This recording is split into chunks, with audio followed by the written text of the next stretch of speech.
Cette maison a un secret. Elle s'aère grâce à un réseau souterrain, c'est le puits canadien. Pour Anne, impossible de se passer de la fraîcheur l'été et du chauffage l'hiver. Mais comment combiner cela avec l'environnement grâce aux bienfaits de la terre, climatiseur naturel? Et oui, qu'il gèle en surface ou qu'il fasse une chaleur écrasante, la température souterraine, elle, reste constante. C'est la différence de température entre l'air extérieur et la terre qui permet de rafraîchir l'air l'été et de la préchauffer l'hiver, même lorsque les températures extérieures sont négatives. L'air brûlant ou glacial est prélevé à l'extérieur par une entrée d'air. C'est une cheminée en inox équipée d'une grille et d'un filtre. Puis cet air transite par des conduits enterrés entre 1,50 m et 3 m sous terre où il fait environ 12 degrés toute l'année.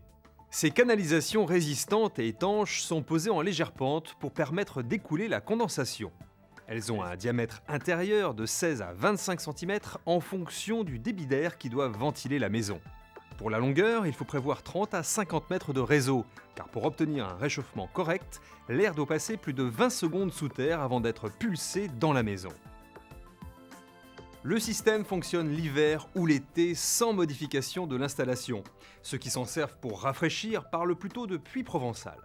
Cette méthode date des Romains et c'est aujourd'hui le seul moyen de ventilation passive qui permet de rafraîchir la maison.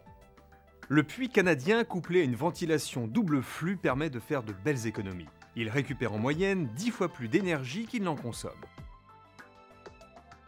Voilà ce que l'on sait faire aujourd'hui, mais demain, on récupérera les mouvements de l'écorce terrestre. Ce procédé, appelé géolienne, captera les mouvements tectoniques et fera tourner un système de rouage qui produira de l'électricité.